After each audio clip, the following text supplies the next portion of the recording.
Hello everybody, and welcome to this new series of Everquest 2. This is Elswitch. She is a level 100 necromancer. Her helpmate is Karen over there. Now, Karen doesn't normally look like that. She's got an illusion, and I prefer her that way because the actual original form of my pet is a little unseemly, and Elswitch likes beauty around her, even though she is a necro. So she did the best she could. And that was it. This series, I'm really excited to get started. We are here on the Butcher Block Docks, and we're going to speak to the historian over there, and he is going to inform us about the deities in Everquest 2, because this series is all about that. There's a lot of info that I would like to share with you today. This introduction video is not going to be that long. We are going to basically figure out what this is, why you would want to do it, and how you go about doing so. So your first step, if you are interested in doing a deity questline, is to figure out whether you're good or evil, because there are 15 different quest lines. You may only have one at a time. Now you can do a quest line for a deity and then decide that it's not for you and you don't like it. You can pick up another one, but you would need to drop that one, which means you would lose any of the benefits that you gained from that.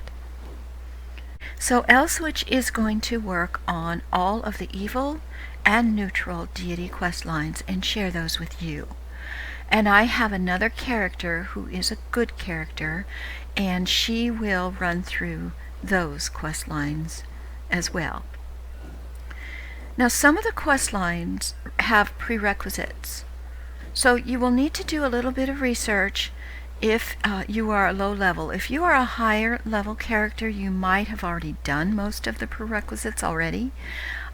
So those may come up, and I will share that with you, of course, as we go through this series, so that you will know ahead of time. The quests are divided by levels. There are usually 5 devotion quests, and as soon as we figure out who we're going to go with, I will tell you a little bit more about those. Now, why would you want to do a deity questline? Well, you will receive some benefits for that. You will get a housing item, you'll get an altar, and with that altar you can break down valuable armor and spell books and things. Some things are accepted, others would be insulting to the deity, and the altar will tell you if it's not appropriate for you to sacrifice to the deity. So you don't need to worry about losing any faction once you get going here, but just be aware there are some things that you can't do. Now, the reason that you want to have the altar is you will receive blessings and miracles, and depending on your deity, they will be different, and it's important to know per se which side you're going to be on and what class you are. If you're a caster class, if you're a melee class, or if you're a healing class, there are certain deities that are going to be better for you as far as the miracles and the blessings. For Elswitch, she's evil, and she is going to choose Bertoxilus, the Plaguebringer. Now, Bertoxilus is perfect if you're an SK, a Warlock, or a Necro. And her devotion quests will start at level 20, 35, 55, 65, and 75. Now, different quests, different deities may have different timelines for their devotion quests. But once we pick up the one that she's going to do first, that's what we're looking at.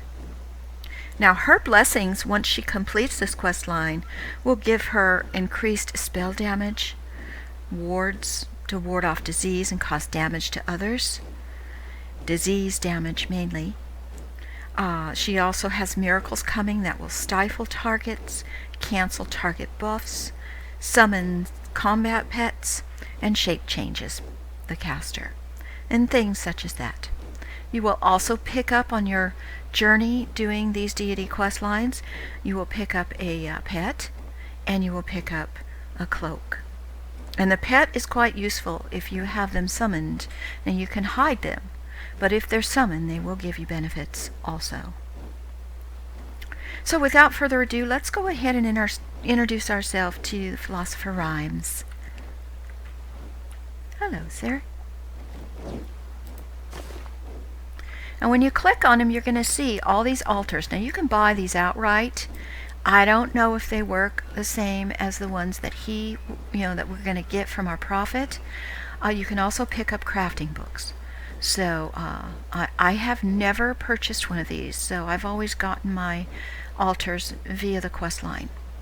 So you may want to experiment with that and see what that does for you. Well, hello there.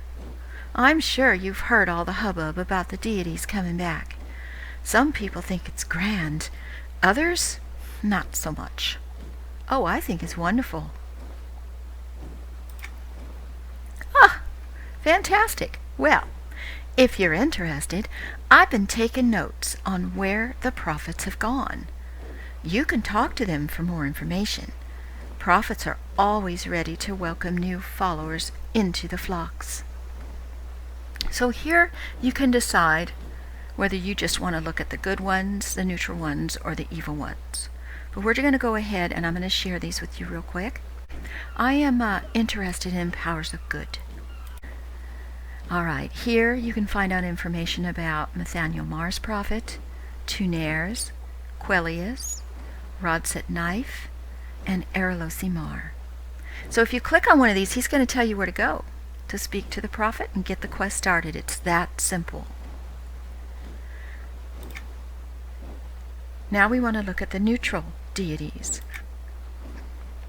The neutral deities are Brel Sorelis, Bristlebane, Solusk Row, Tribunal, Karana. Okay, what about the evil ones? We've got,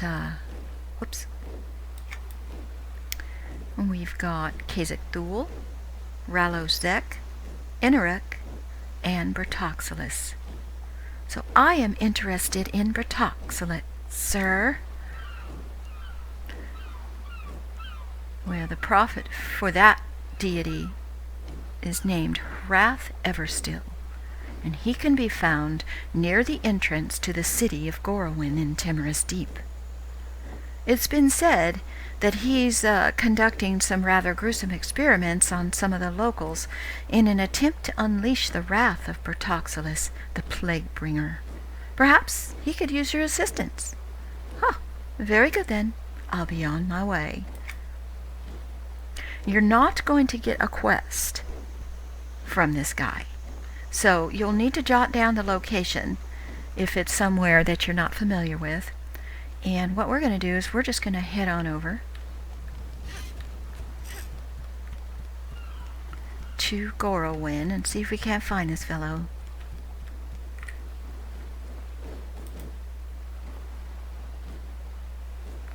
So you want to go to Timorous Deep.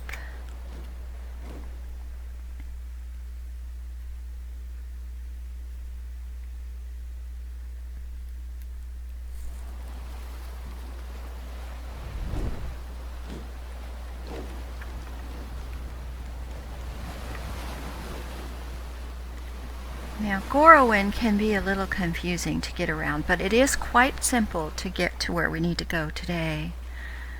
All you want to do is come in through this Timorous Mall, and there'll be a teleporter at the other side of this little cave.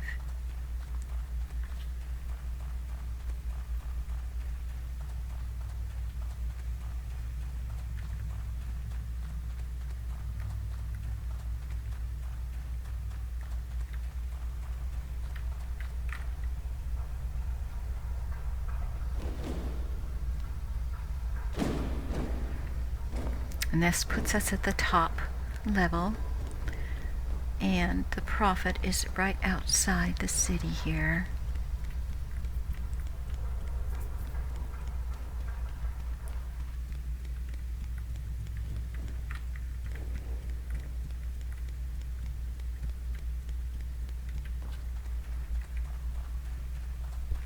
I just want to go around this pond.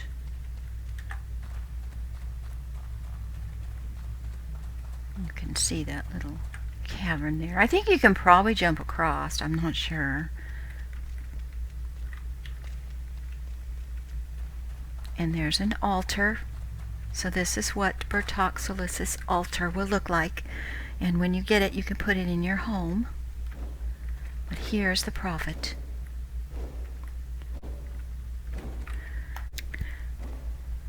I think we're going to stop here with the introduction. And the next episode we will speak to Hrath, and Elswitch will start on this deity quest line. Thank you for joining me. Subscribe, give a like. Hope to see you next time. Take care. Bye-bye now.